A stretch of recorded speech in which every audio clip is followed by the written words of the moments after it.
내 삶의 별책 부록 같은 시간, 지식과 재미의 콜라보레이션, 책보다 별책 부록 지금부터 시작합니다. 안녕하세요. 안녕하세요. 안녕하세요. 안녕하세요. 묵묵히의 뜻을 밝히는 묵사발입니다. 안녕하세요. 코로나19 바이러스의 돌기단백질 유전자를 아데노 바이러스에 넣어 운반체로 사용하는 백신을 맞은 아마존입니다. 반갑습니다. 나 어떻게 해야 돼? 우와, 나 어떻게 해야 돼? 클랑폴입니다. 피카소의 자유로움을 사랑하는 울림이 가득한 클랑폴리입니다. 안녕하세요. 저는 판도라입니다. 반갑습니다. 반갑습니다. 어떻게 지내셨어요? 제가 좀 전에 소개했듯이 백신을 맞았습니다. 백신을 맞고 어때요? 이틀 정도 약간 이제 열도 있고 무기력증도 있고 복통도 좀 있는 것 같고 약한 감기 증상으로 앓다가 지금은 이제 괜찮고요. 이제 약간 좀 그 불안함이 조금 덜해진 것 같아요. 저도 지금 한참 그 자녀 백신 찾아보고 있어요. 네, 맞아. 이번 주 중에 저도 맞으려고 생각하고 있습니다. 저는 얀센을 맞을 생각입니다. 네, 마음대로. 생각대로 된답니까? 아, 그럼요. 간절히 바라면 된답니다. 한 방에 끝내게. 그래요. 우리가 백신 방송 할 때만 해도 불안해서 뭐 좀 기다렸다 맞겠다 이런 얘기가 있었지만 우리나라 사람들의 특성상 너 맞았어? 야 그럼 너 7월 달부터 마스크 벗는 거야? 야 부럽다 이러는 그러니까. 순간 그럼 나도 맞아야지. 맞아. 서로 그쵸, 이제 끝나죠. 맞겠다고 바로. 그렇게 되는 거죠. 맞아요. 네, 댓글이 달렸습니다. 주식 방송에 준범킴 님이 재미있었어요. 저도 클랑폴님 수준의 주생아인데 이제 그 수준은 벗어난 것 같습니다. 크크. 영상 편집이 깔끔하고 더할 나위 없네요. 아, 이렇게 칭찬해 주셔서 너무 고맙습니다. 유튜브를 하기 위해서 유튜브에서 배운 다 그 덕분입니다. 유튜브를 하기 위해서 유튜브에서 배우는. 그렇죠. 어디 가서 배운 게 아니라 유튜브에서 바로 배우고 바로 적용하고. 네. 그렇죠. 여러분, 저희끼리 얘기해요. 잘했다는 게 어느 정도인지 한번 와서 이렇게 칭찬 달아주시고 응원해주세요. 네. 저희가 네, 다들 아무튼 뭐 처음이어가지고. 창피한 정도니까 이건 편집해 주세요.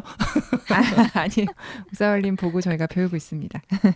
저도 준범킴님께서 댓글 달아주신 거 있어요. 58화 숯불에다가 달아주셨는데요. 클랑폴리님 숯불갈비 한 판 사드리고 싶네요. 와, 고기 축하드립니다. 사주는 사람 착한 사람.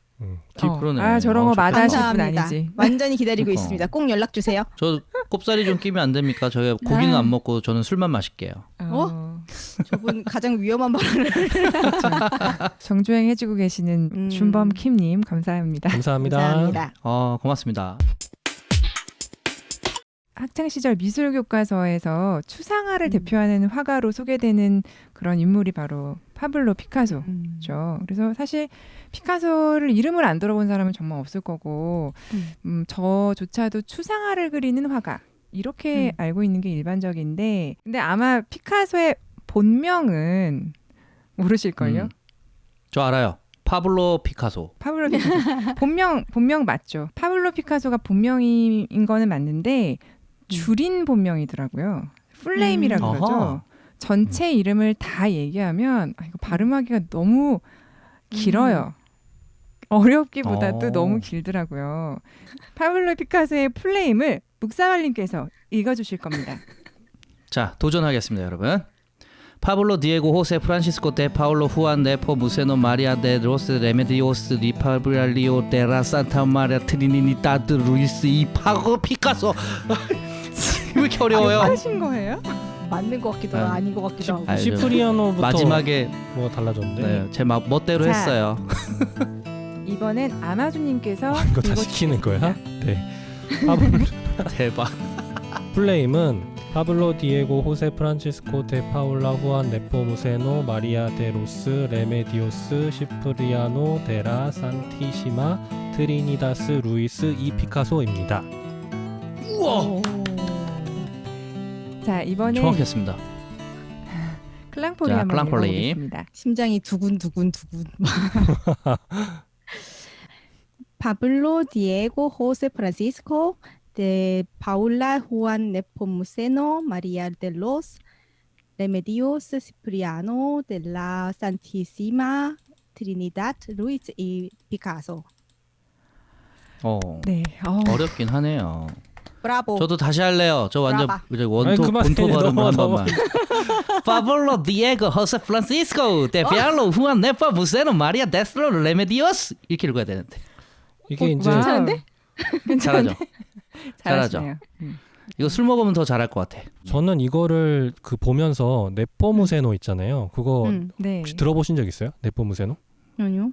성당 아니요. 다니면 세례명 고를 때 네포묵이라는 세례명을 듣는 경우가 있어요. 그래서 제가 예전에 어렸을 때 세례명 고를 때 네포묵 이런 게 그 뭐 이렇게 날짜 같은 거 막 뒤지다가 맞는 걸로 나와가지고 네포묵 그 묵이 묵사발할 때 묵자랑 같잖아요. 그래서 참 특이한 그렇죠. 세례명이다. 그래서 이제 그 네포묵 사제에 대해서도 막 스토리를 좀 알아보고 그랬는데 그 네포묵을 여기서 만날 줄 몰랐습니다. 네포무세노.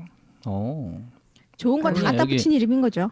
여기 맞아요. 피카소 바로 이 피카소 바로 앞에 묵사발리 피카소 이렇게 해야 되는데. 왜 이렇게 이름이 아니, 긴 거예요, 근데? 피카소가 스페인 사람이에요. 자녀에게 엄마 아빠 성 모두 다 붙여가지고 이름을 붙이는 그런 어떤 풍습이 있었대요. 이 이름이 긴 사람들은 특별히 그런 경우도 있어요. 뭐 뭔가 이제 조상 중에 왕족이었다든지 뭐 이런 게 있으면은 그런 걸 좀 이름에 더 붙여갖고 쓰거나 아니면 자랑하려고. 예, 그래서 그 이름 안에 뭐 특별한 단어들이 들어가서 그걸 통해서 뭔가 어떤 자귀라고 하나요? 그 백작 뭐 이런 그런 것들이 있었던 사람들은 그걸 뒤에 붙여갖고서 있고, 그러니까 판 베토벤 같은 거죠.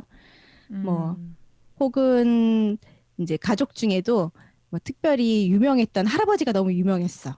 뭔가 그랬으면 그 할아버지의 이름을 좀 받아갖고 같이 하거나 이런 경우도 많이 있었어요. 여기도 어떤 이름의 히스토리가 있는지 모르겠네요.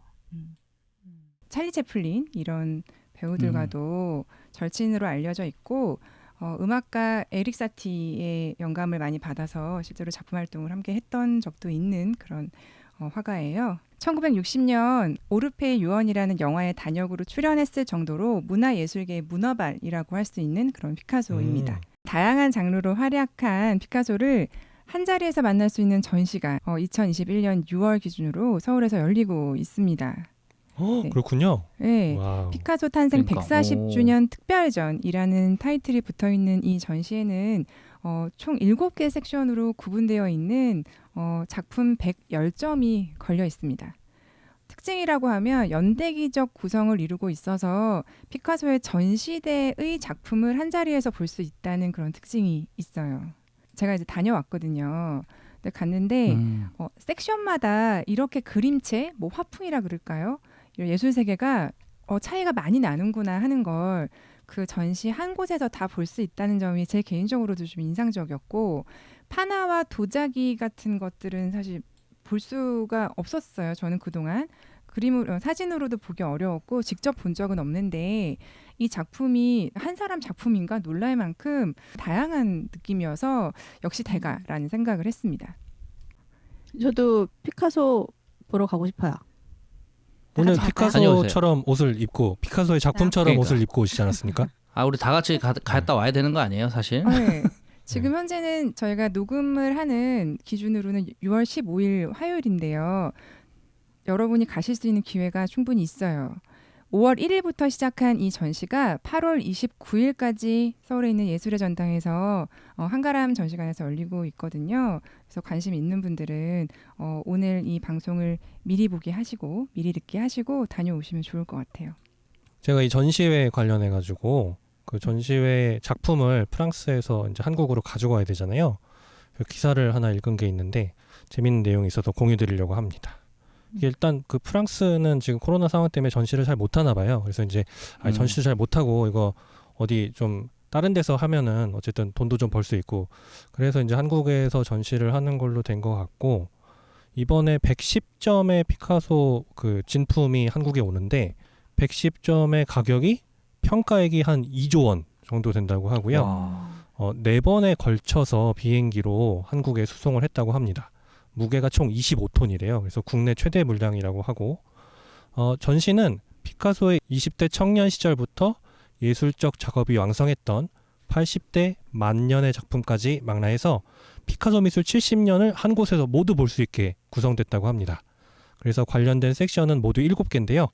연대기에 따라 미술 혁명의 시대, 질서로의 회복, 볼라르 판화 연작, 새로운 도전 도자기 작업, 피카소의 여인들, 전쟁과 평화, 마지막 열정 순으로 관람하게 된다고 합니다. 오, 찾아보셨어요. 역시 아마존.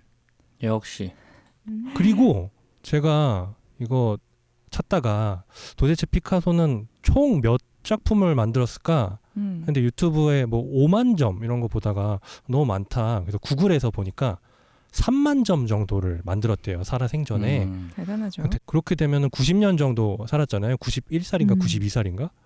그게 90년 동안 매일 하루에 한 작품씩 그려야 3만 점이 좀 넘더라고요. 그러니까 작품을 엄청 많이 다작하신 분이더라고요. 아니 베이비 때는 안 그렸을 거잖아요. 그러니까 베이비 때는 안 그리고 뭐 예를 들어 그러니까 하루에 수십 장씩 뭐 7, 그렸을 그런 8살부터 날도 있는 그렸다고 거죠. 해도 그렇죠. 그 시기별로 이렇게 분류할 수 있고 뭐 어떤 화풍을 주로 그렸고 뭐 초상화를 주로 그렸고 그걸 카테고리화해서 전시를 하는 거죠. 그래서 전시를 열 수 있는 그런 범위도 굉장히 넓은 것 같고 뭐 때문에 제가 얼핏 듣기로는 뭐 굉장히 피카소 전시관도 여럿 있고 기획전도 굉장히 많은 걸로 들었어요. 이번 책보다 별책 부록에서는 판도라가 준비한 부록, 그 피카소의 그 여인들과 함께했던 그 시절의 작품들에 대해서 함께 이야기 나누겠습니다. 나쁜 남자 피카소에 대해서 함께 파볼까요? 네. 바보죠 피카소. 파고. 피카소는 평생에 수많은 여성을 전전한 인물입니다. 이렇게 얘기하죠. 나에게 여성은 크게 두 부류로 나눠진다. 여신이거나 집을 지키는 문지기이다.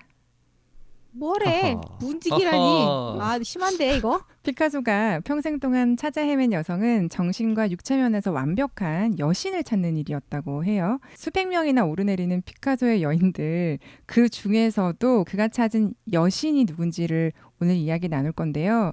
로맨스를 꿈꾸며 평생 새 여신을 찾아 헤맸던, 그렇게 사랑을 나눴던 남자. 그 20세기 예술 세계를 근본적으로 바꾼, 판도를 바꾼 그런 예술가잖아요. 아름답게 기억되고 그 여인들을 중심으로 작품이 소개될 수 있는 이유도 피카소이기 때문인 것 같아요. 예술가가 하기에 이 아름다운 로맨스다라고 좀 미화되는 면도 좀 있지 않는가 이런 생각도 좀 들었어요.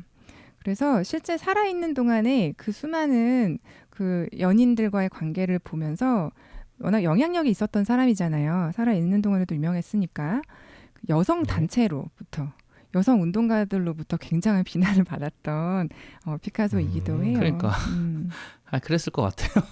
그 수많은 여인들 중에서 오늘날 피카소의 뮤즈라고 불리며 작품 성향에 큰 영향을 주었던 7명의 여인들을 간단하게 소개를 해보겠습니다. 자, 첫 번째 연인, 첫사랑 페르낭드 올리비에입니다. 페르낭드 올리비에께는 좀 죄송할 수 있지만 어때요? 이 사진을 보면 미인처럼 보이시나요? 저는 잘 모르겠어요. 제 타입은 아닌 걸로. 제 타입도 아니긴 한데 개성은 넘치시는 것 같아요. 저도 머리도 좀 뭔가 독특하지 않아요? 뭔가 이렇게 예술적인 스타일인 것 같기도 하고. 자, 이렇게 그렇죠. 개인 취향인지 아닌지 논란이 뜨거운 가운데 여러분의 개인 취향과는 상관없이 피카소의 첫 번째 여인이라는 점 굉장히 중요한 점으로 역사적으로 기록되고 있는 그런 여인입니다. 어떻게 만났는지 볼까요? 1904년 파리 몽마르트 비가 엄청 쏟아지는 어느 날에 비를 피하고자 길고양이를 안고 뛰어든 낡은 건물의 복도 안에서 피카소와 이 여인이 딱 마주칩니다. 첫눈에 피카소가 반해버린 이 여인은 바로 23살의 베르낭드 올리비에입니다. 피카소 여신 찾기 리스트 1호인 프랑스 여인이에요. 피카소는 정말 나의 영혼이 뺏긴 듯이 빨려 들어갔다 하고 이날을 회상하고 있어요. 회상했었어요. 뭐 마음이 바뀐 지 여러 번이어가지고 아름답게 얘기하고 싶지 않네요. 저는. 아니 근데 그런 거는 그 순간 그 당시에는 진심이었을 거예요. 그렇죠? 저도 그렇게 믿고 그럼요. 있어요. 그럼요. 네. 자, 그럼 뒤에 그건 어떻게 얘기하는지 한번 확실합니다. 볼게요. 진실이었습니다. 예. 저도 뭐 그렇게 네, 처음에 봅시다. 아름답게 읽었는데 자, 1904년부터 1911년까지 7년 동안 동거를 했고요. 올리비에는 피카소와 동갑입니다. 이렇게 동갑인 여성이 처음이자 마지막이에요. 올리비에를 만나고 그 이전에 보여주었던 청색 시대의 종지부를 찍게 됩니다. 청색 시대라는 것은 뭔가 우울한 느낌의 그 블루가 우울하다는 느낌이랑 색깔로도 파란 의미가 있잖아요. 그 두 가지를 다 포함하는 그림을 많이 그렸어요. 실제로 물감을 파란색을 많이 썼고 친하게 지내던 친구를 잃어서 그리고 가난하기도 했고 그런 슬픔을 주로 푸른색 물감을 많이 이용해서 한참을 그렸거든요. 근데 이 올리비에를 만나면서 그 청색 시대를 끝내고 장밋빛 인생을 표현하는 듯이 장밋빛 시대가 열립니다. 사랑을 정말 너무 하긴 했나 봐요. 당연한 것 같아요. 당연한 그쵸? 거죠. 사랑하는 그죠? 사람을 만났으면 그렇죠. 자기의 마음가짐이 바뀔 것 같아요. 아 이거 이번 편은 이걸 듣고 계신 여러분들은 무조건 유튜브로 넘어오셔야겠네요. 자, 1904년부터 11년까지 7년 동안 동거했다고 말씀드렸죠. 1909년에 굉장히 작품이 좀 몰려 있더라고요. 페르낭드는 피카소의 첫 번째 순수했던 사랑이에요. 첫사랑이 제일 뭔가 깊고 애틋하고 뭐 그렇죠 모두. 그렇죠. 실제로 네, 그럼요. 여러 여신들을 만났던 피카소에게도 그랬던 것 같아요. 페르낭드가 모델로도 활동을 했거든요. 다른 작가의 모델을 하려고 하면 피카소가 엄청 질투를 했고 그래서 자기가 외출할 때는 아파트에 가둬놓고 문도 잠그고 나가고 그랬대요. 미저리. 네, 첫사랑에게만 본인이 굉장히 애착과 뭔가 이렇게 질투를 많이 느꼈다고 합니다. 왜 헤어졌을까요? 성격 차이. 도망가고 싶었던 아니죠. 거지. 100% 두 번째 여자가 나타났겠죠. 갈아타기? 그렇죠. 지금 환승? 이거 오늘 주제가 약간 7명의 한승? 약간 그런 느낌 아닙니까 지금? 자, 올리비에는 말씀드린 대로 청색 시대에서 장밋빛 시대로 작품 세계를 다르게 인도한 인생의 구원자예요. 이 시기의 그림은 연한 핑크, 황토색 위주로 따뜻한 색감을 주로 썼고요. 조각 판화도 이때 시작하면서 주목을 받기 시작합니다. 큐비즘이라고 얘기하는 입체적 추상화로 인도한 여성이기도 합니다. 1907년 아프리카 조각품과 가면을 보고 영감을 받아서 기하학적인 특징에 몰두하고 작품에 접목한 것이 큐비즘인데요. 자, 그중에 가장 유명한 작품이 아비뇽의 처녀들입니다. 이 아비뇽의 처녀들이 알죠. 많이들 아시죠? 큐비즘의 원천이 된 작품인데요. 아비뇽의 처녀들의 그림 속 누드 여인의 모델이 바로 페르낭드 올리비에입니다. 5명이 다 올리비에인가요? 그건 아닌가? 네. 5명 닮은 것 같은데요. 쌍꺼풀이 다 있어요. 이거 저 알아요. 아닌가? 어떻게 되는데요? 5명 다른 사람인가요? 그거 좀 이따 알려드릴게요. 네. 근데 나 이거 어느 방송에서 듣기로는 아비뇽의 처녀들인데 그게 그 사창가에 있는 여자들을 그린 거다라는 해설을 들은 적이 있어. 그거요. 제가 지금 얘기하려고 그래요? 했던 게 이게 피카소가 아비뇨라는 곳이 이제 사창가인데 거기에서 이제 첫 경험을 했다고 하면서 이거를 그린 거예요. 여인들은 여자친구는 그러니까 그 여자친구는 실제 모델일 수 있죠. 그러니까 여자친구랑 여행을 그리고 갔는데 에? 아니 아니 여자친구랑 사창가를 어떻게 가요? 여행을 가서 네네네. 가서 자기는 사창가를 간 거지. 어? 그림을 그리기 위해서. 그런 다음에 거기 있는 여자 얼굴에 여자친구 그리고 얼굴을 이상한데? 아니 점점 그죠. 그 소설을 저희가 쓰게 됐는데 자, 이 작품이 실제로 처음에 엄청난 비난과 관심을 동시에 받아요. 뭐 지금 저희가 나눈 말도 안 되는 이런 얘기도 그때 있지 않았을까. 페르낭드 올리비에가 사창가에 있는 여인들과 다르지 않은 일을 했었다. 뭐 이런 기록도 있는데 글쎄요. 뭐 전해지는 얘기인지는 모르겠어요.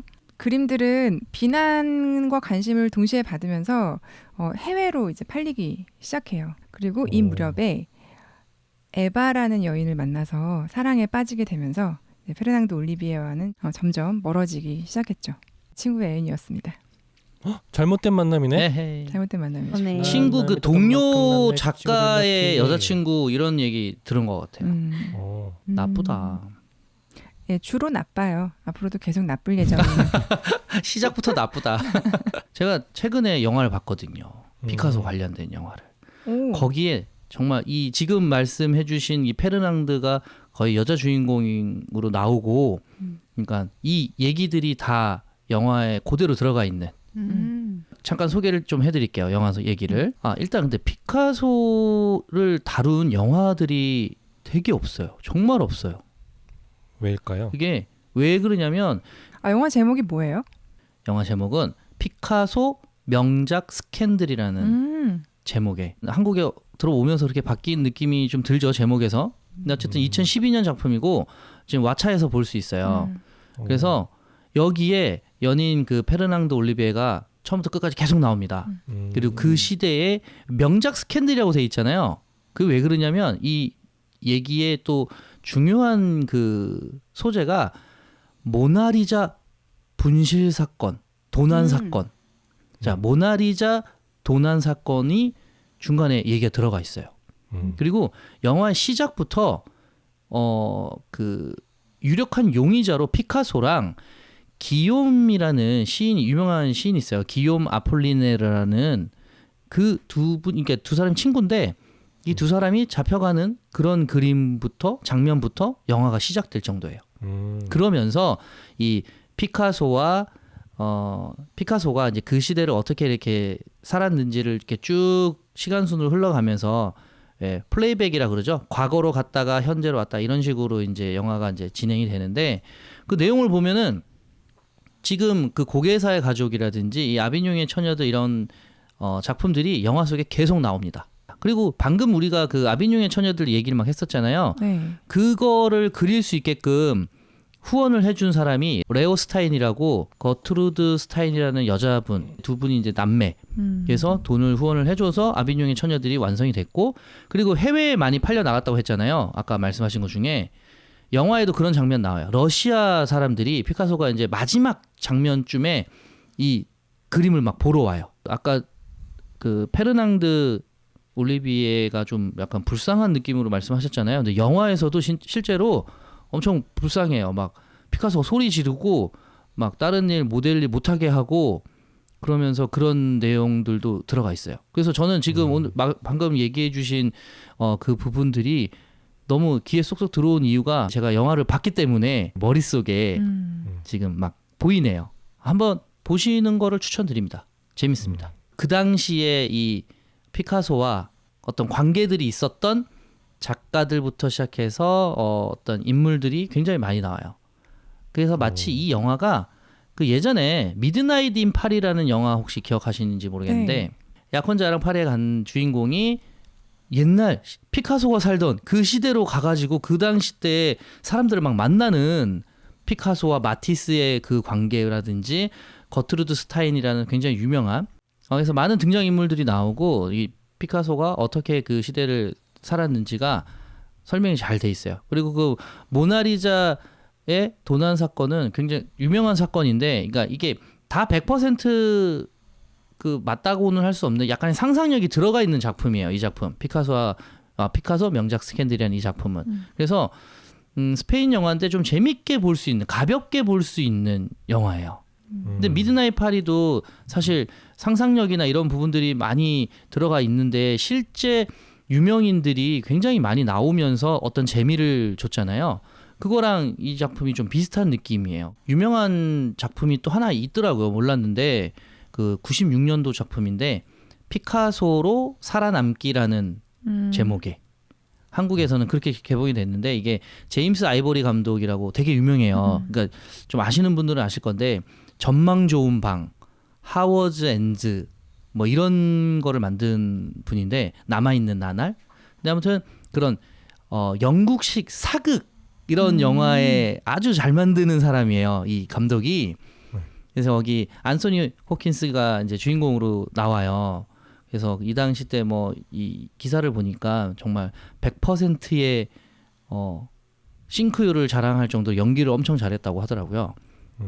근데 이 영화가 오늘 또 하는 이 얘기하는 주제랑 좀 맞아 들어가는 게 일곱 번째 여인이라고 했던 그분이 책을 냈는데 그거를 좀 약간 모티브 삼아서 영화를 만든 거예요. 그래서 그분이 화자가 되어서 영화를 이렇게 이끌어가는 작품이라고 하더라고요. 재밌겠죠.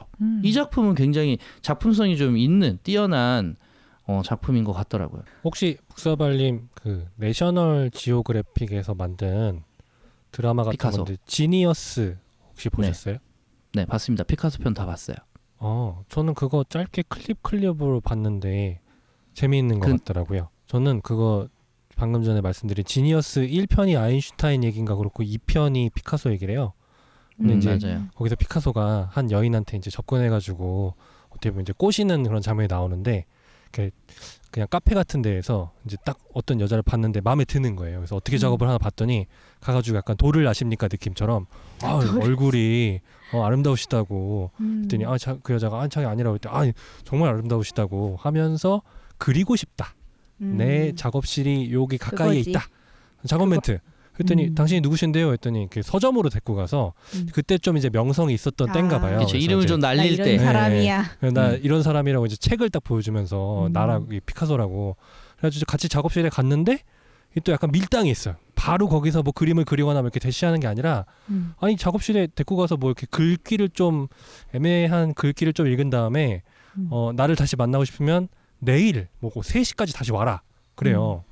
그래서 그 여자가 집에 가서 어머니한테 말을 하는데 처음에는 뭐 친구랑 놀았다. 근데 엄마가 아니야 너 거짓말하지 마 했더니 어떤 화가가 자기를 그린다고 했다 했더니 그 여자의 어머니가 야 그런 거 다 수작이라고 너를 침대로 데려가서 그치. 이렇게 넘어뜨리려는 수작이야 그랬는데 그 여자가 근데 그 화가 피카소래 그랬더니 그 여자 어머니 반응이 그래? 그럼 그렇다면 그려야지.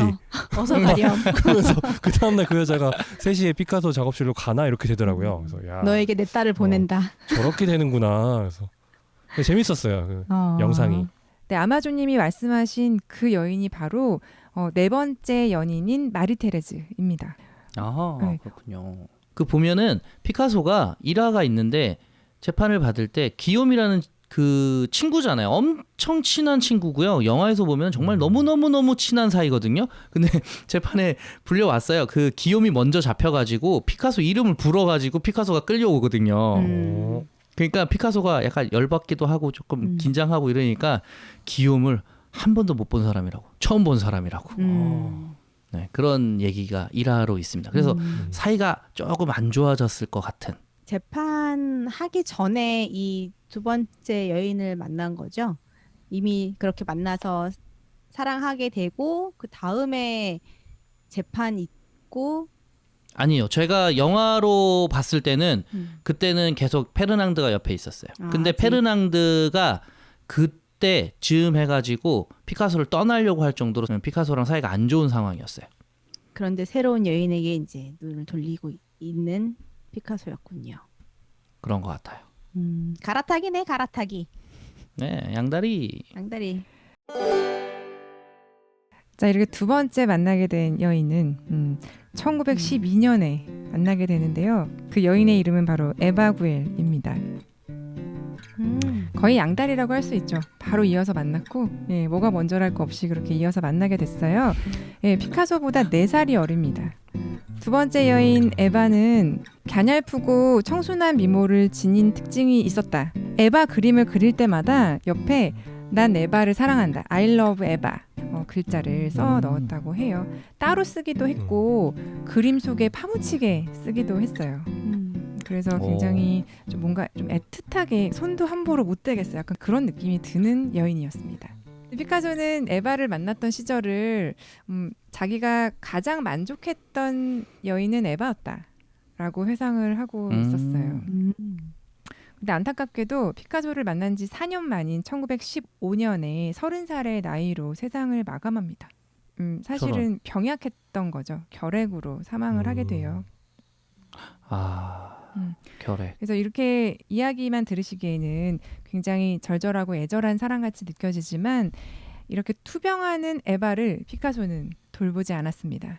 헐. 당시에 가비 레스피나세라는 여인과 만나고 있었던 건데요. 이 사람은 7명의 여자 안에 들어가지도 못해요.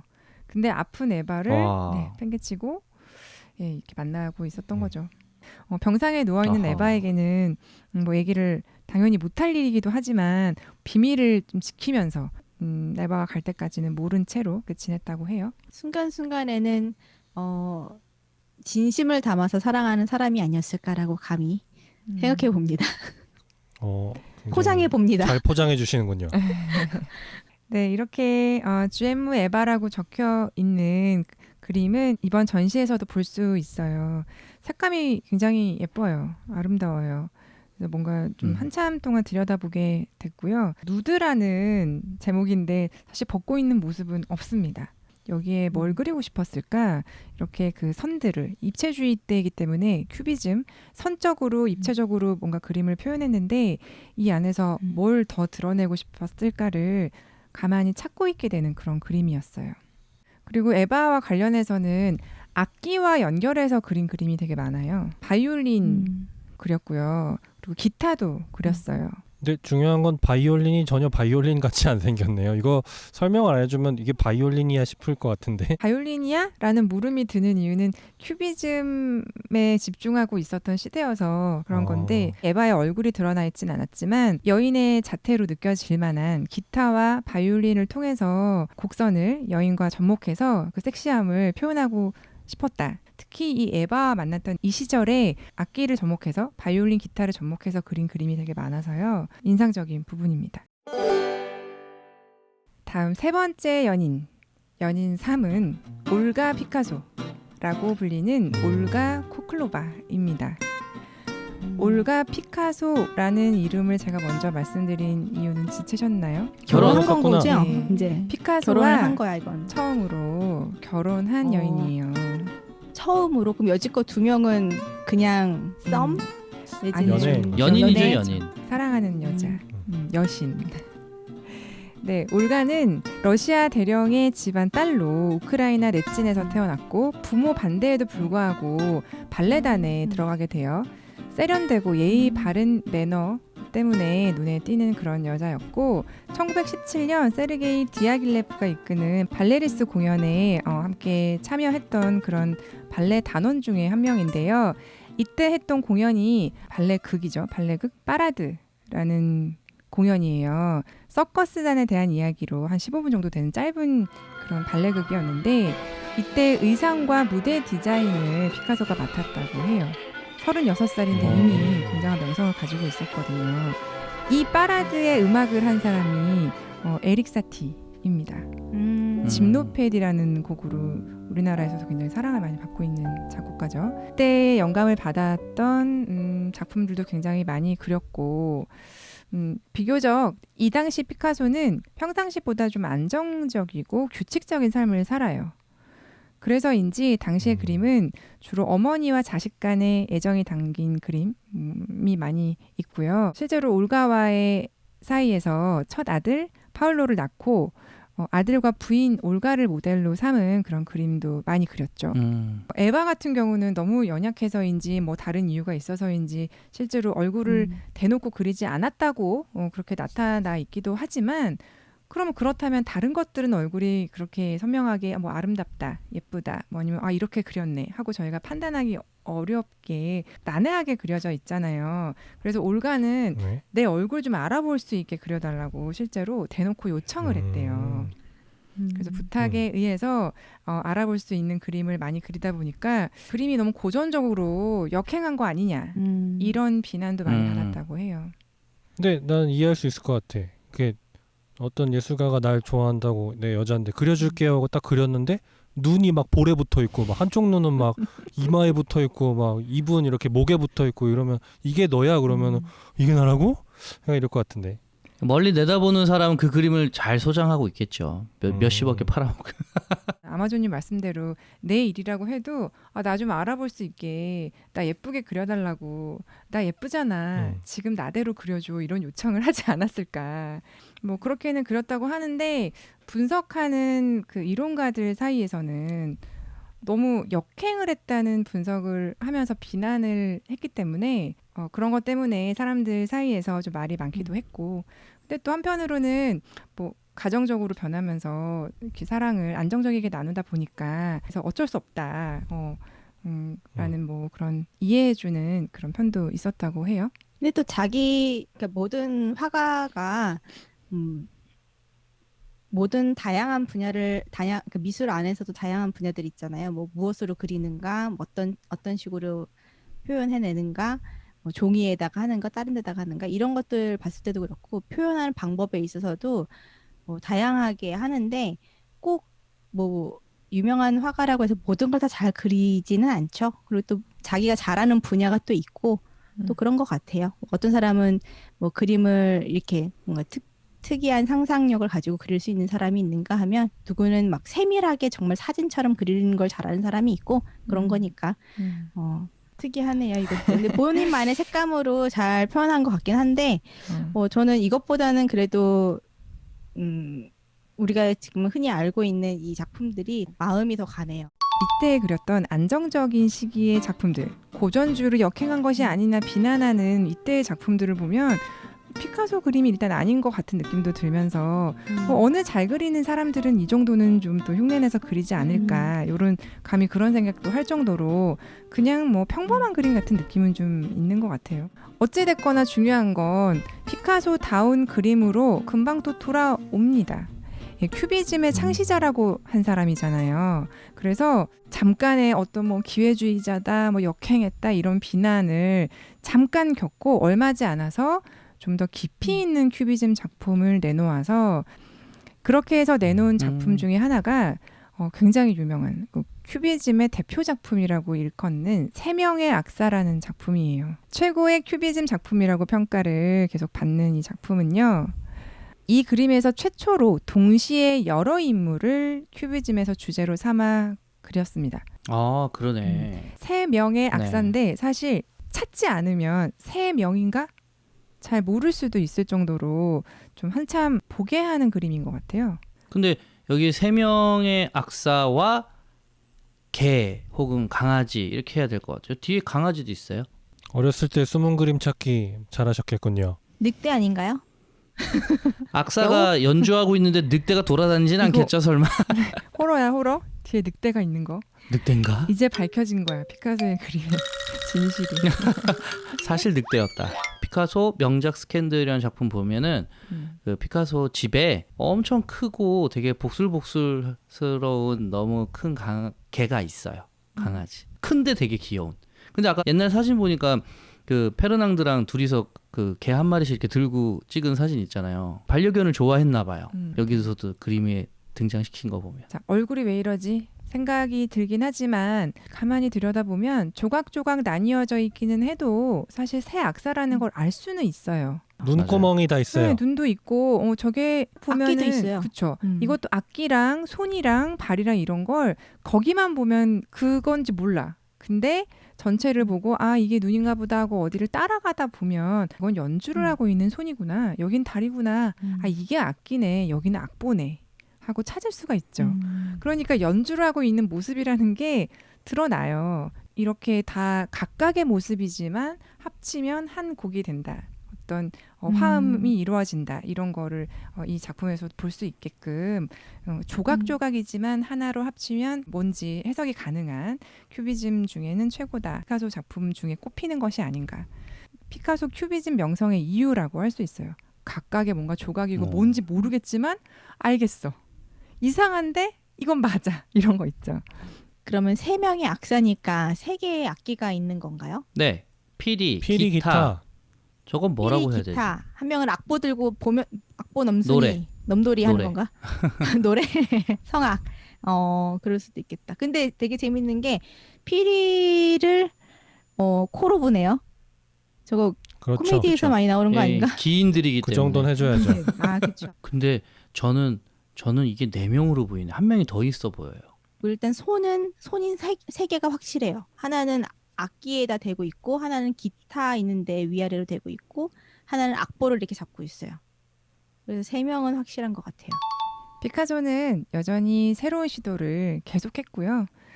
이렇게 깊이 있는 큐비즘의 시대가 열렸다 하고 찬사를 받기 시작하면서 발표하는 작품들마다 대중들이 열광을 하게 돼요. 대중들이 열광을 한다는 건 더 잘 팔렸다 이런 얘기가 되겠죠. 그래서 그 본인이 하고 싶은 그림을 더 열심히 그냥 그려요. 하고 싶은 대로. 아까 올가가 뭐라 그랬죠? 알아보게 그려. 이렇게 해줘 저렇게 해줘. 좀 이런 편이었잖아요.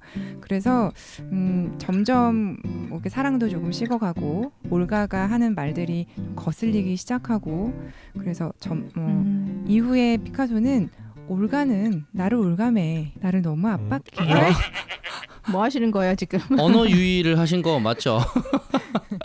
점점 올가와의 결혼 생활이 행복해지지 않아지고 있습니다. 이때 만난 다음 여인, 어느덧 네 번째 아하. 연인입니다. 1927년 1월에 마리테레즈 월터를 만나면서 올가와의 인생을 끝내기 위해 노력을 해요. 그 마음을 그림으로도 표현을 하는데요. 올가에 대한 뭔가 어떤 증오, 미움 이런 것들이 그림에 다 표현이 되어 있습니다. 그래서 실제로 그렇게 늙거나 못생기지 않았는데도 막 말로 형상화해서 그리거나 색깔이 이상하게 그리거나 뭔가 기괴한 모양의 문양을 얼굴이나 어떤 배경이나 어떤 손, 발 이런 모양에다가 이렇게 그려 넣는 등 그리고 뭔가 늙은 여자 이렇게 표현을 해서 누가 봐도 올가라고 얘기를 하는데 괴기스러운 그림인 거죠. 네, 그렇게 해서 마음을 더 표현했다고 해요. 그래서 올가는 너무 많은 걸 나에게 원했다. 이때는 내 생애 최악의 시절이었다라고 그때를 또 회상합니다. 올가를 만났을 때 이런 여자는 없다. 또 이랬겠죠. 예, 그러니까 뭐 그때도 그쵸. 또 이때도 또 뭐 진심이었겠죠, 그렇죠. 올가는 더 이상 그럼요. 남편의 증오를 받을 수 없다. 나는 떠나겠다 하고 아들을 데리고 집을 떠나게 됩니다. 아들 그림도 많이 그렸던데 아들을 좀 사랑하지 않았을까 싶은 생각도 들고 또 자녀들 그러니까 창작 활동에만 피카소가 관심이 많다 보니까 자녀들에게는 좀 무관심하고 뭐 그런 아빠였다 뭐 이런 얘기도 들리긴 했는데 그래도 그런 거 치고는 아들 그림도 많이 그렸더라고요. 뭔가 뭐 이쁘긴 했겠죠. 그 순간순간 어렸을 때. 집중하는 편이라. 예. 그쵸. 피는 그때 당시에 물감보다 진하다. 뭐죠? 물감을 더 진할 것 진하게 할 같기도 수, 해. 그러니까 물감이 진할 수 그런가? 있을 것 같은데 내 생애 최악의 시절이었다고 피카소가 회고를 한 만큼 뭐 어느 영화나 책 속에서는 올가가 굉장히 드세고 돈에 집착하고 사치에 빠지는 뭔가 야심이 있는 여자로 묘사가 되는 편인데 악처라고만 얘기하기에는 저는 뭐 그렇게 만든 사람이 있지 않나. 저 자꾸 여자들 편 들고 있나요? 감정이입을 막 하시는 것 같은데. 네, 악처의 상징처럼 비치는 경우도 있다고 해요. 이혼을 하지 않은 거는 올가 쪽이 아니라 피카소 쪽이에요. 프랑스는 지금도 좀 그런 편이라고 알고 있는데 법적으로 이혼을 하게 되면 재산의 절반, 이자료? 예, 그 이상이 여자 쪽으로 다 가게 된대요. 그래서 이혼하지 않은 채로 평생을 별거 부부로 지내게 돼요. 그런 경우 많이 봤어요. 외국에서 이혼하시고 나면 절반의 그 재산을 나눠줘야 되잖아요. 뿐만이 아니라 이제 양육비도 또 줘야 되고 이러니까 거의 뭐 교수님이셔도 돈이 없고 막 엄청 없고 이런 상태가 되더라고요. 다 버는 족족 다 갖다 줘야 돼 계속. 충분히 이해가 되네요. 그 실제로 절반이라지만 거의 다 잃는 거라 그러더라고요. 남자 쪽이. 예. 그 올가가 사망하게 된 이후에 먼저 세상을 떠나는데 그때부터 그냥 헤어진 채로 되는 거 사별로 인해서 헤어지게 된 그런 경우예요. 자, 다음 네 번째 연인 마리테레즈 얘기 해볼게요. 네 번째 연인인 마리테레즈. 올가와의 관계가 결혼 10년째부터 삐걱거리거든요. 꽤 오래 살았죠. 예, 우연히 지나다가 만난 마리테레즈 월터 때문에 그 한눈에 반한 금발의 여인 때문에 올가와 점점 사이가 소원해진 건데요. 문제는 그 당시에 마리테레즈의 나이가 17살이었다는 겁니다. 심하네. 근데 피카소가 46살이었어요. 누가 봐도 문제가 있는 딸이네 딸. 딸이죠. 미성년자 스토커쯤으로 지금은 뭐 들을 수 있는 얘기지만 1년 동안이나 끈질기게 마리테레즈에게 애정 공세를 합니다. 성인이 된 18세, 그러니까 그 다음 해에 바로 동거에 들어가게 돼요. 와. 네. 그 전에는 동거하면 뭔가 법적으로 잡혀갈 수 있었나 보다. 그렇죠. 그렇죠. 미성년자라서. 끌려가니까. 그래서 아예 아파트를 하나 얻어서 두 사람만의 비밀 생활에 들어가게 돼요. 근데 어쨌든 올가와 결혼 관계에 있던 상태죠. 그래서 원래 살던 집 근처에 가기 쉬운 곳에 아파트를 얻습니다. 본격적인 두 집 살림이 시작되는 거군요. 그렇죠. 마리테레즈는 체조와 수영으로 단련된 날씬한 몸매의 여성, 뭔가 육감적인 여성이다 이런 표현이 많은 그런 여인이에요. 성적 욕구를 자극하는 남성의 본능에 어울리는 그림들이 그래서 이 때문에 속속 탄생하게 되죠. 그래서 마리 테레즈를 모델로 한 누드화도 수십 점을 이때 그리게 돼요.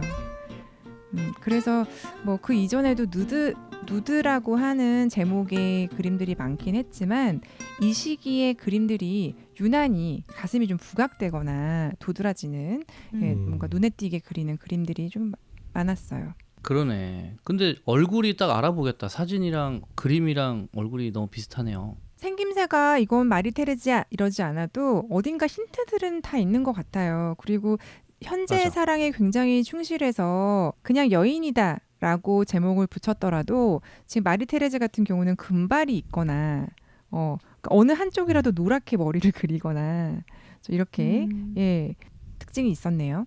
피카소는 지속적으로 고백을 하고 있어요. 여인들과의 사랑과 영혼은 작품 창작의 양식이 되고 예술적 영감이 된다. 나에게 사랑이 얼마나 중요한지를 강조하고 어쩔 수 없다. 난 사랑을 해야 된다. 여자가 있어야 된다. 이런 얘기를 많이 했던 거죠.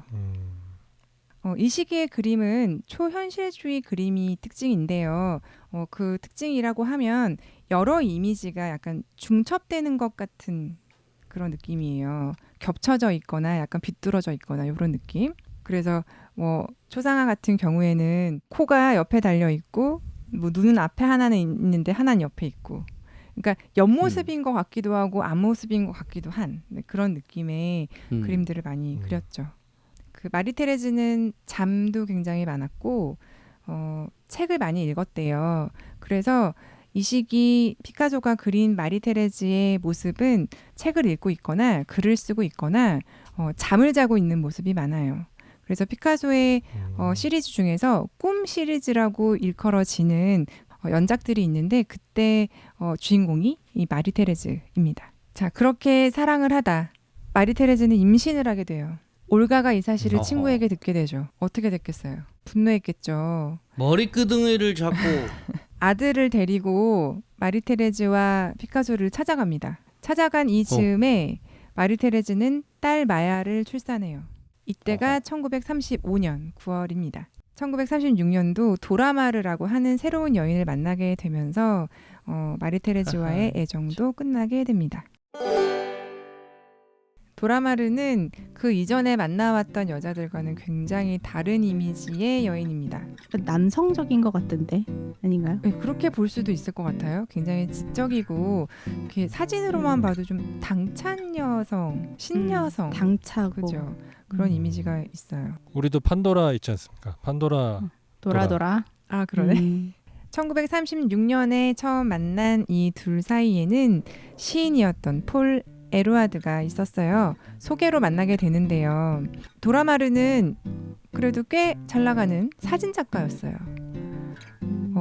그 시대에 뭐 독일에서부터 시작된 어떤 의식의 흐름, 뭔가 진취적인 어떤 변화들 이런 것, 질서를 파괴하는 전위적인 예술 이런 것들을 사진으로 담아서 명성을 쌓고 있는 정말 소위 말하는 신여성이었는데 스페인어도 유창하게 했기 때문에 스페인 출신이었던 피카소와는 언어 때문에도 좀 더 잘 통했다고 하고요. 그런 시대 흐름을 담는 것에 대해 호기심을 갖는 피카소가 좀 더 적극적으로 또 도라마르에게 접근을 하고 그런 변화에 대해서 많이 배우려고 노력을 했다고 해요. 매력적인 사람이었네요. 그래서 이전에 만났던 마리 테레즈가 좀 육체적인 관계에 집중되어 있었다면 도라마르는 이성적인 관계, 좀 배움이 많았던, 좀 지적으로 성장하는 시기에 만났던 그런 여인으로 기록되어 있습니다. 이 시기의 그림의 특징이라고 하면 우는 여인 시리즈가 좀 유명하고요. 게르니카라고 하는 굉장히 또 유명한 작품을 남겼죠. 이 두 엄청 유명한 작품이죠. 게르니카 같은 경우는 도라마르를 빼놓고 사실을 말할 수 없는 작품이에요. 대표되는 작품이기도 하지만 그 작품을 그리는 모습을 도라마르가 사진으로 촬영하거든요. 그래서 그 사진 작품이 또 굉장한 작품성을 인정을 받아요. 피카소가 다른 화가들에 비해서 사진이 많이 남아있는 것 같다는 느낌 혹시 눈치채셨을까요? 실제 피카소의 얼굴이 사진으로도 많이 남아있는 이유가 도라마르 때문이라고 해요. 모든 역사는 기록으로부터 시작되는 거잖아요. 어떻게 보면 자기 작품을 통해서 본인의 인생을 꾸준히 기록하고 있었던 피카소이기는 하지만 이렇게 사진 작가인 도라마르를 만나면서 실제로 눈에 담기는 기록들을 다른 측면에서 또 하게 됐기 때문에 그 의미가 또 크다고 볼 수 있습니다. 자, 도라마르와 만난 거는 1936년이죠. 그 이후에 뭐 불과 한 7, 8년 지났을까요? 예. 또 다른 여인인 프랑스와 진로라는 여인과 함께 또 사랑에 빠지게 돼요. 당연히 그 사이에서 또 도라마르가 굉장히 괴로움에 빠졌겠죠. 내가 질투를 하고 있다는 사실 자체도 받아들이기 힘들 만큼 불쾌했다고 해요. 그래서 그거를 이기지 못하고 정신과 치료를 오랫동안 받았다고 합니다. 그래, 내가 사진도 많이 찍어줬는데. 자존심이 팍 상한 거죠. 네. 감히 나를 버리고 근데 이쯤 됐으면 피카소랑 새로 만나는 여자들은 지금은 좋지만 나도 다 저렇게 되겠구나 이거를 좀 알지 않을까. 알겠죠. 알지만. 그런데 그래도 이제 무시 못하는 이 피카소의 재력과 이 어떤 이 유명세 뭐 이런 것들이 또 작용하지 않을까요? 피카소 코인. 피카소 코인을 타면 내가 떡상할 수 있다. 약간 그런 그렇죠. 그런 욕망. 거죠. 맞아. 애도 매력이 되게 있었을 것 같아요. 말도 되게 잘했을 것 같고 왠지 기술이잖아요. 이렇게 말이 늘었을 것 같아. 원래 잘했을 수도 있고. 그래서 그렇게 꼬시는 멘트도 잘했을 것 같고 뭔가 그거 아니어도 그냥 풍겨오는 그 어떤 매력 이런 게 또 철철 넘쳐 흘렀을 수도 있고 그래서 그러지 않았을까. 그리고 저희가 지금 순간순간 하면서도 인정하는 부분이 그 순간만큼은 진심이었을 거다. 그랬겠죠. 그쵸, 진심이 맞아요. 아니고서야 만나기 어려울 거 아니에요. 사랑했을 거고 잘해줬나 봐요. 네, 푹 빠질 만큼 헤어지고도 여자들이 헤어나오기 힘들 만큼의 매력을 가지고 있었던 것 같기도 합니다. 그리고 잘해줘서 그랬을까요, 과연? 그런 것도 있었겠죠. 적당한 밀당. 적당한 밀당을 잘했던 거죠. 전혀 적당하지 않았을 것 같은데. 근데 피카소는 그러면 부자였나요? 네, 부자죠. 그쵸. 이미 뭐 그림이 많이 팔리고 있었고 유명한 화가였죠. 자, 아까 이 시기에 게르니카 말고도 유명한 시리즈 우는 여인이 있다 그랬잖아요. 근데 이거에 대해서 피카소가 이런 얘기를 해요. 여성이라는 동물은 우는 기계다. 헐. 그중에 도라마르의 우는 모습은 결코 추상적인 것이 아니라 사실에 기초한 현실이다. 근데 이 얘기를 인터뷰에서 한 거는 이제 그 우는 모습이 예쁘다고 내가 영감을 받았다고 얘기를 하는 걸까요? 저도 여기 또 발끈해가지고 아니 네가 울렸잖아 막 이런 생각이 들면서 울지 않은 시절이 있었을까요? 그 사람의 그 사람이 이렇게 울 때에도 그냥 막 애기들 가짜 울음 이런 거 있잖아요. 그런 어떤 울음이 아니라 정말 피를 토하듯이 감정을 다 끄집어내고 울었지 않았을까라는 생각이 들어요. 그리고 그게 물론 그 누군가가 봤을 때 제3자적인 입장에서 본인이 본인 일이지만 제3자적인 입장에서 봤을 때 저렇게까지 감정을 다해서 울다니 아름답다 이렇게 봤을 수도 있을 것 같다라는 생각을 잠깐 해봅니다. 정신과 치료를 받을 만큼 심약한 부분, 좀 약한 부분, 의존적인 부분도 좀 있지 않았을까라는 생각도 들고요. 뭐 어찌됐거나 뭐 사랑하다 헤어지는 일은 슬픈 일이니까 도라마르의 사진을 이용한 작품을 역으로 피카소가 만들기도 했고요. 수많은 여인들 중에서 아까 에바 구엘이 누드가 없다 그랬잖아요. 그 다음으로는 또 네. 누드 작품이 거의 없는 여인이라고 합니다. 자, 다음으로 만난 여인. 6번째 여인은 프랑스와즈 진로입니다. 프랑스와즈 진로와는 42살 차이의 만남이에요. 피카소가 63세, 프랑스와즈 진로는 21세. 와. 그러니까 남자는 나이를 먹어가지만 여자의 나이는 그쯤이 제일 이쁘다 판단되는 건 거죠. 그렇죠. 예술가의 감각으로 봤을 때 요쯤 나이가 가장 아름답다. 그건 예술가의 감각이 아니라 다 아는 건데 그걸 저렇게 다 아는 거라뇨. 실천하고 실현하는 뭐라고 계십니까 지금? 아닙니다. 저 침 닦는 거 아닙니다. 댓글 좀 달아보세요. 이거에 대해서 어떻게 생각하십니까? 아니야. 나쁘네. 피카소 나빠. 갑자기. 네, 1994년부터 9년간 동거를 하게 되는 여인이에요. 부유한 집안에서 자랐고요. 가족들 반대에도 피카소와 동거를 시작했고 이들 사이에 아들이 또 하나 태어나요. 그 이후에 딸도 태어나요. 특히 딸에 대한 사랑은 굉장히 뭐 이름부터도 팔로마라고 비둘기라고 지어서 다른 작품에도 비둘기가 원래 많았고 본인 아버지와 어떤 추억에서도 비둘기를 굉장히 얘기를 많이 하는데 딸 이름을 팔로마라고 비둘기라고 지을 정도로 좀 많이 애정을 쏟았던 그런 자식들이에요. 근데 좀 특이한 점은 피카소의 그 많은 여인들 중에서 유일하게 스스로 피카소를 먼저 떠난 여인이에요. 한마디로 예, 속 시원해요. 피카소를 찬 유일한 여인이에요. 이분의 그 목소리로 화자의 그걸로 만든 영화가 아까 얘기했던 맞아요. 96년작 네. 피카소로 살아남기 서바이빙 피카소라는 제 작품이네요. 꼭 찾아보고 싶네요. 대학에서 법학을 공부했어요. 예. 그래서 법적으로 문제가 될 일을 하지 않고 오히려 법을 잘 이용했다는 평가를 받고 있는 여인. 냉정하고. 아니 근데 멋있다. 이 상태가 첫 번째 부인이 사별한 시점인가요? 아니죠 아직. 그럼 법적으로 문제가 되잖아. 법학을 공부했으니까. 바람핀 거지 뭐 굳이 이제 그 불륜 뭐 그래서 이래서 떠났다고 법적으로 칩시다. 뭐 요구했지만 헤어지지 않아서 떠났을 수도 있고 그 내막은 잘 모르겠지만 7 여인 가운데 유일하게 현재까지 생존해 계시니까 아마존님 궁금하시면 질문해보는 걸로 할까요? 찾아가세요. 와 아마존님 메일 숙제. 한번 써보세요. 뭐라고 보내야 되지? 저분 진짜 보내실 것 같아요. 어떡하지? 네. 피카소와 헤어진 이후에도 뉴욕과 파리로 오가며 화가로 활동하고 있고요. 그리고 아까 묵사발님께서 말씀해 주셨던 것처럼 피카소와 9년 동안 살았던 그때 생활을 책으로 펴내서 베스트셀러 작가로 등단을 하기도 합니다. 그리고 피카소 코인을 잘 썼네요. 그리고 그 이외에도 그러니까. 예술론에 관한 책을 포함해서 전부 10권이나 책을 냈어요. 그러니까 뭐 피카소 얘기만 가지고 이렇게 작가가 된 거는 아니고요. 그리고 프랑스와 미국 예술 아카데미 세계의 전설로 꼽히는 인물이기도 합니다. 먼저 피카소를 떠났다고 했죠. 이처럼 이 여인의 인생 전체가 좀 능동적이다 하는 평가를 받고 있는데요. 그렇기 때문에 다른 여자와 또 사랑에 빠진 것을 안순간 미련 없이 피카소의 곁을 떠납니다. 와 다른 여자 멋있네. 생긴 거 알고 떠난 거예요? 멋있네. 때가 되었다. 난 이제 갈 때다. 근데 여기서 한 반전이 거지. 있었어. 예를 들어서 프랑스와도 새 남자가 생긴 거야.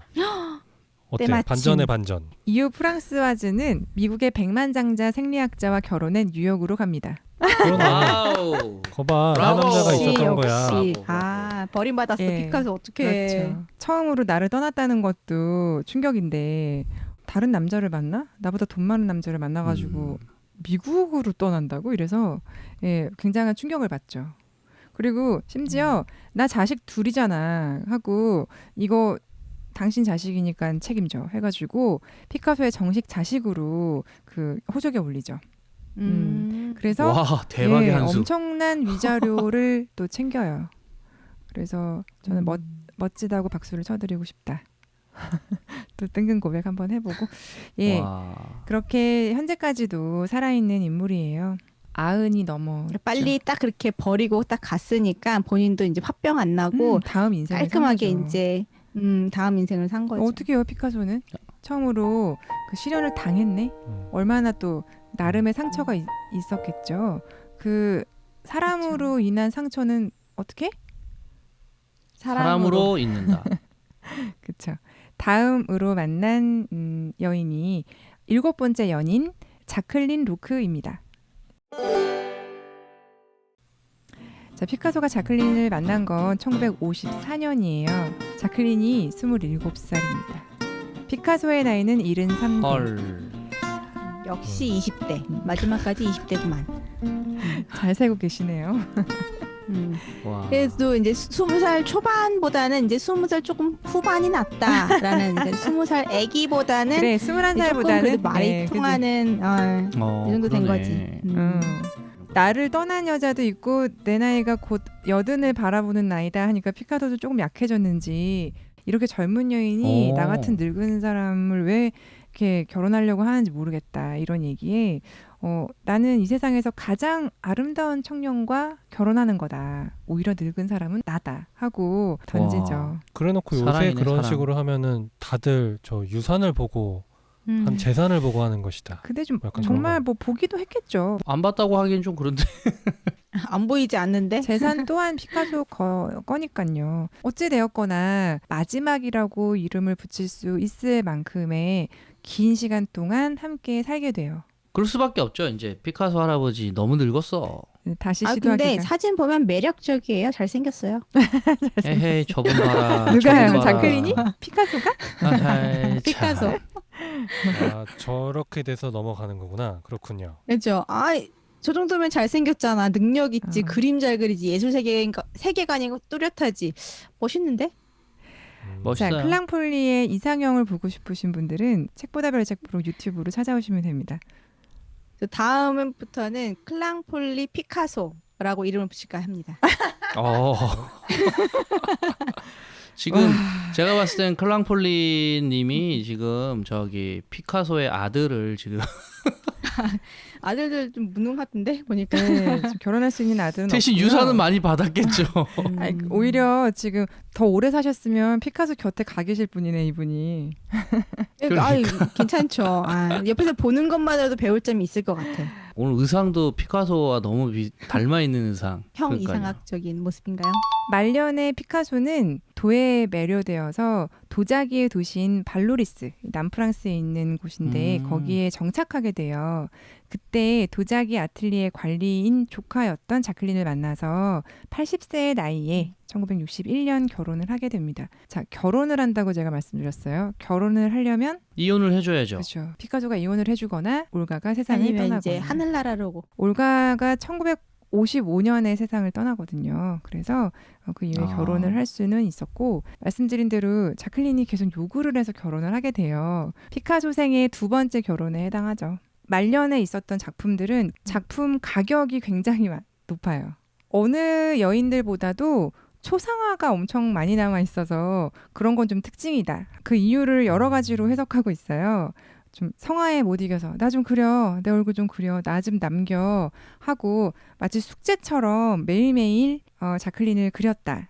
뭐 그런 추측도 있고 그리고 나의 명성까지도 챙기는 여자가 자클린이었다. 그래서 나를 그리기를 원했다. 이런 또 추측도 있더라고요. 피카소가 세상을 떠나고 나서 재산 문제 때문에 이 자클린이 여러 군데서 각종 소송을 벌이게 돼요. 그런 일화를 빗대어서 아무래도 인물화를 자기 초상화를 그리게 한 게 자기 얼굴 팔아서 나중에 돈 챙기려고 한 거 아니냐 뭐 이런 추측이 또 있기도 합니다. 근데 그렇게 좀 안 좋게만 얘기하기에는 세상을 떠나기 전까지가 거의 뭐 한 20년 가까이 됐는데 헌신적이고 절대적인 사랑을 바쳐요.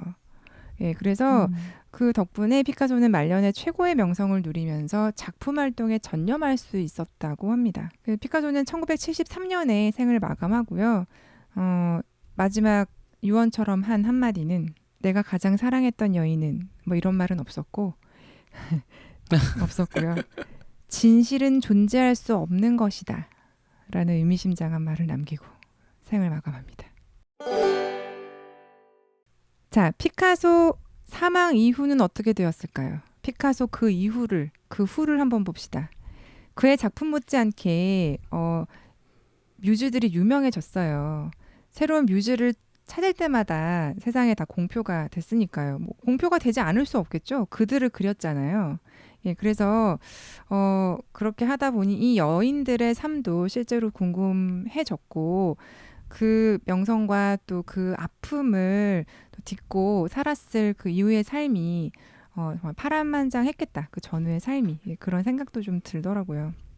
매 순간 그녀들과의 사랑을 작품으로 승화시키긴 했지만 이 파란만장함이 실제로 그 여인들의 삶에서 너무너무 드러나서 대부분은 안타깝게도 불행한 삶을 살게 돼요. 올가는 1955년에 병으로 사망을 했고 근데 이게 실제로 병인지 정신질환인지 이런 얘기들은 뭐 여러 군데서 아니면 둘 다였다. 뭐 그걸로 인한 합병이었다. 뭐 이렇게까지 얘기를 하고 있었고 그녀의 아들, 첫 아들이죠.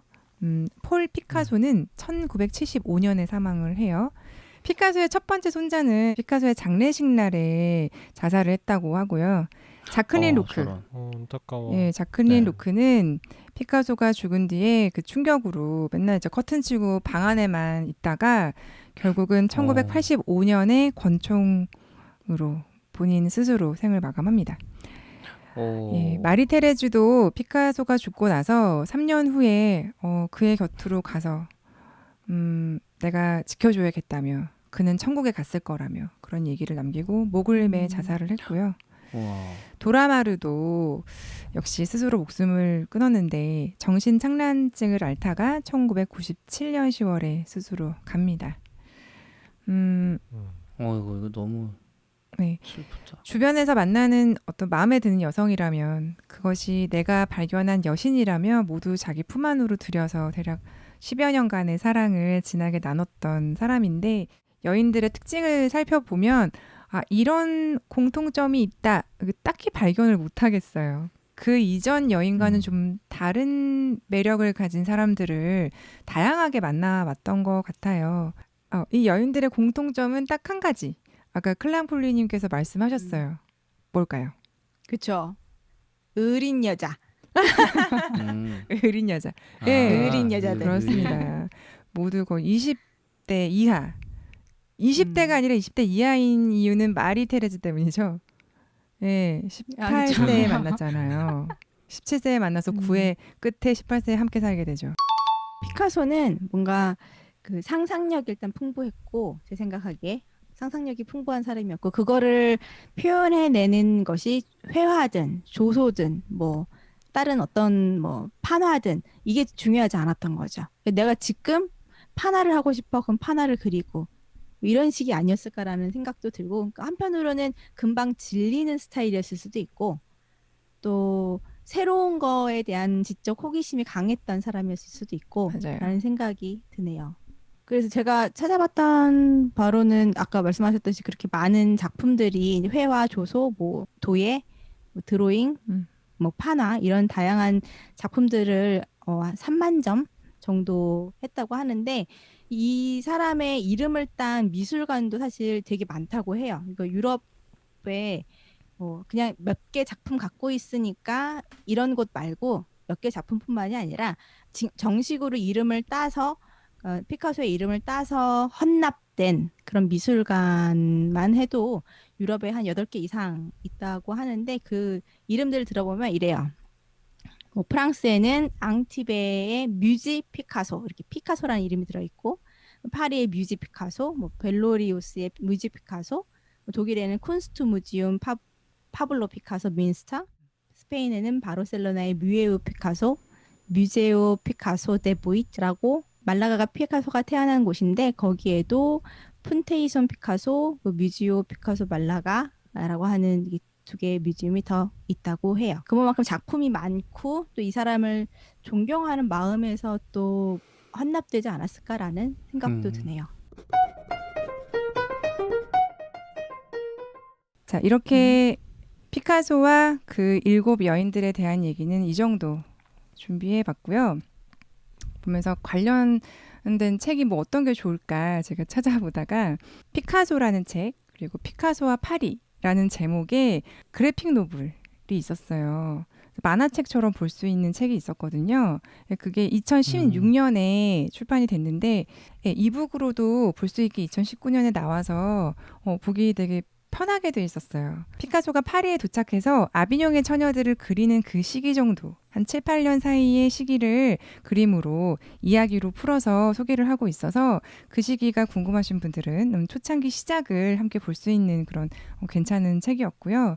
그리고 파블로 피카소라는 제목의 2권의 책도 있는데 뭐 한 권은 현대예술사 교수로 있는 하요 뒤이팅이라고 하는 그 독일의 교수님, 무인한대학교 교수님께서 쓰신 건데 유익하게 읽기 편하게 잘 되어 있었어요. 그리고 또 한 권의 책은 같은 제목의 책인데 마로니에 북스에서 나온 인고발터가 쓴 짧으면서도 알찬 소개가 좀 특징인 책이었습니다. 현재는 구입을 하기는 좀 어려웠고 도서관에서는 빌려보실 수 있으니까 한번 노려보시는 것도 좋을 것 같아요.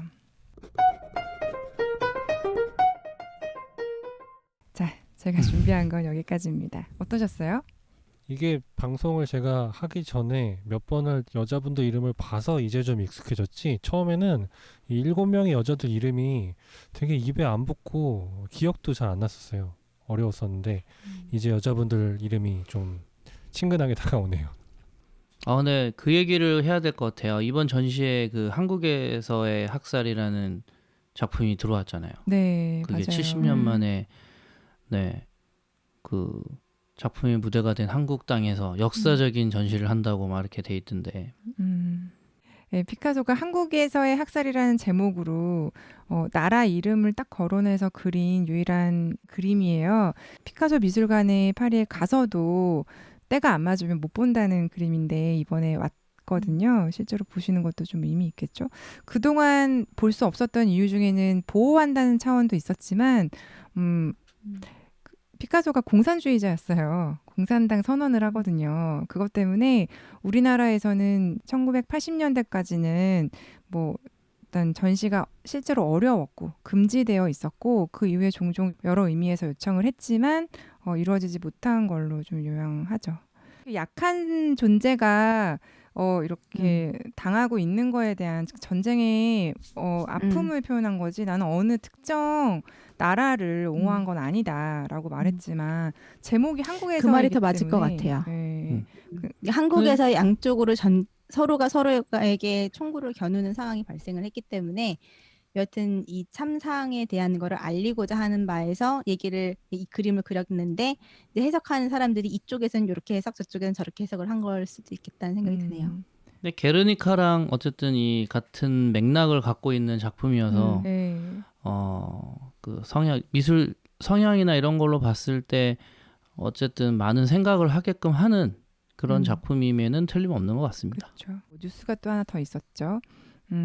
세기의 기증이라고 떠들썩했던 고 이건희 삼성그룹 회장이 기증한 작품들 때문에 좀 뉴스가 있었어요. 이른바 이건희 컬렉션이라고 하는 무려 23,000여 점이나 되는 작품들이 국가에 기증이 됐습니다. 삼성 측이 지난 4월 28일에 사회 환원 계획을 발표하면서 국민들이 국내에서도 서양 미술의 이런 수작들을 감상할 수 있도록 기증을 한다 하고 밝힌 그 작품의 목록이 모네의 수련이 있는 연못, 후안미로의 구성, 살바도르 달리의 켄타우로스 가족을 비롯해서 샤갈, 피카소, 르누아르, 고갱, 피사로 등 우리가 알만한 화가들의 작품이 포함되어 있어요. 그래서 그동안에 피카소가 그 많은 작품을 남겨서 세계 곳곳에 대표 미술관에는 피카소의 작품 한두 점쯤은 적어도 있다. 없는 데가 없다. 이렇게 공공연히 밝혀지고 있었는데 그 흔한 피카소 그림 하나 없는 국립미술관이 대한민국 미술관이다. 이런 어떤 아쉬움을 표현했었는데 이번에 이 기증 덕분에 우리나라도 피카소 그림을 가지는 국립현대미술관이 되게 되었습니다. 발표하기로는 6월부터 순차적으로 전시를 한다고 발표를 했는데요. 조금 더 기다려 봐야 하나 봐요. 그래서 어떤 작품들을 소장하고 있었는지 저는 개인적으로 굉장히 기대가 됩니다. 예술가여서 어떤 모티브, 그 자기의 예술을 움직이게 하는 막 원동력 그런 걸로 이제 새로운 여자가 계속 필요했다. 어느 정도 공감이 되기도 하고 사랑의 유효기간이라는 뭐 호르몬이 있다 그런 게 갑자기 피카소 얘기를 들으면서 확실히 있구나 이런 생각도 들었었고 그게 맞나에 대해서 여러분에게 하나 질문을 드리고 싶은 건 그렇다면 예술적으로는 뭐 새로운 작품을 계속 만들지는 못하지만 어느 정도 수준에 올라가 있고 도덕적으로 완벽한 예술가가 나을까요? 아니면 막 너무 문란해 근데 인류사적으로 많은 예술품을 남기는 예술가가 좋을까요? 어때요? 자, 본인부터 얘기해 봅시다.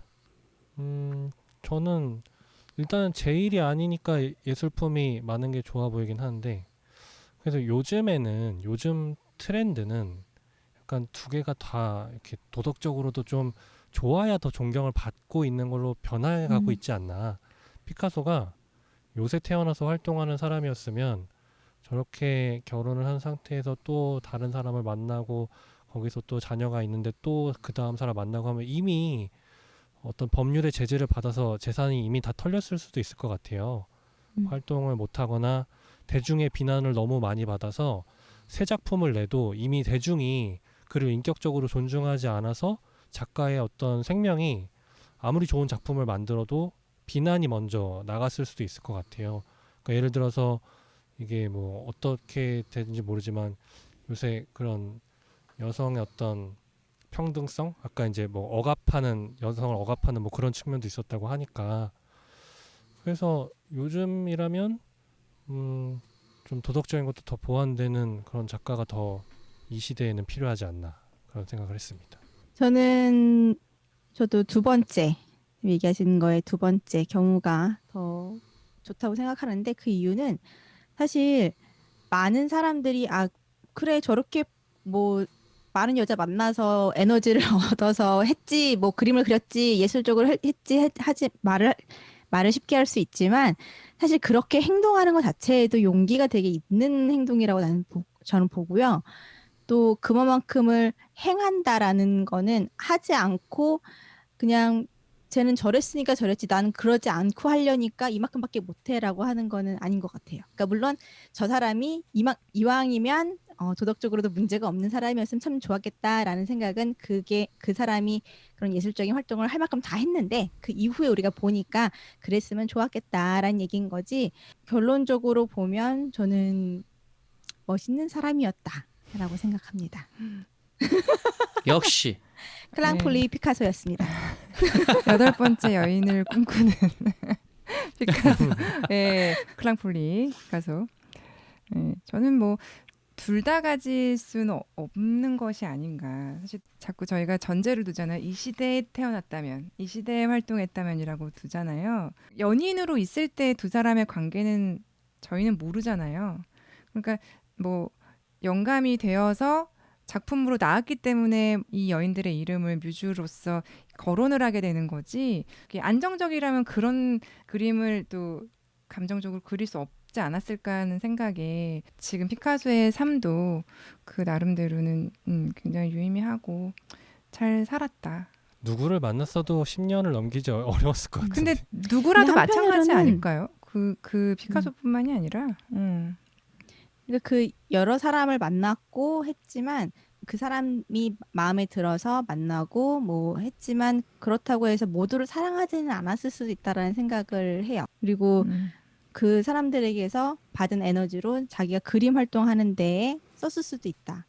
뭐 그 사람을 꼭 사랑해야만 하는 건 아니지 않았을까라는 생각은 하거든요. 그쵸. 그래서 그 아까 어떤 사람은 그렸고 어떤 사람은 그리지 않았고 뭐 다양한 이제 사람들 얘기가 나왔었는데 글쎄요, 그 유명세 때문에 시작했을 수도 있지만 그 뮤즈로서 내가 이름이 올라갔다는 거에 대한 자부심도 있어 보였거든요. 내가 이 그쵸. 대단한 예술가에게 영감을 주는 존재다. 네.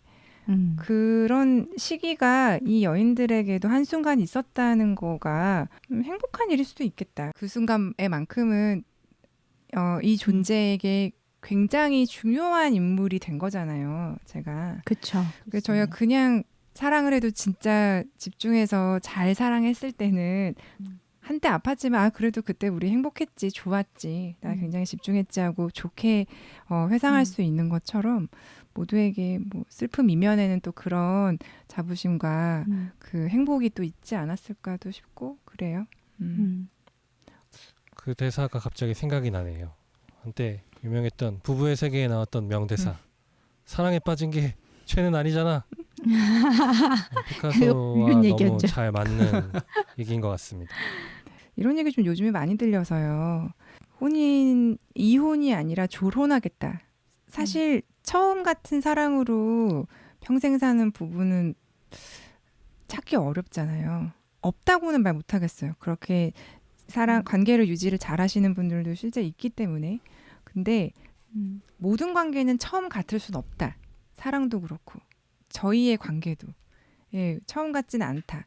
그렇다면 인정을 하고 아이가 있을 때는 책임을 져야 하기 때문에 공동으로 그 사랑이 잘 크게끔 또 아이라는 사랑이 잘 크게끔 그때까지는 서로를 지키고 그 이후에 합의하에 졸업하듯이 혼인을 그만두는 거. 아직은 많은 사람들이 용기는 내지 않고 있지만 사회가 만든 이 사회 속에서 이 결혼이라는 제도에 대한 어떤 뭐 회의나 그 뭐라 그럴까요? 바꾸고 싶어하는 의지들을 조금 조심스럽지만 많은 책이나 사람들이 함께 하고 있는 것 같기는 해요. 조심스럽지만요. 저는 그럼 나 혼자만 그쪽인가 보다. 그쪽이 뭐예요? 아까 아마존님의 질문에 도덕적인 사랑을 하겠다? 도덕적으로 해야 된다. 그 미술이 중요한 게 아니, 아니다. 도덕적으로 예술이 잘 중요한 게 살다가 아니다. 끊고 하면 되죠. 그렇죠. 그러니까 그렇게 중의성으로 이렇게 여러 가지 대답을 할 수 있으면 저도 뭐 그렇게 얘기할 수 있겠지만 뭔가 이거다 저거다 해서 1번과 2번이 있다면 네. 객관식이라면 저는 1번을 선택하겠습니다. 그렇구나. 왜 어차피 예술적인 재능 없으니까 나는 이미지 관리를 위해서. 이미지는 좋아졌고 이제 소정의 목적을 달성하셨군요. 지금까지 저는 여러분 일상에 영감이 되고 싶은 판도라였습니다. 오늘 함께 해주셔서 감사합니다. 다음 시간에 또 감사합니다. 만나요. 안녕. 안녕. 안녕히 계세요.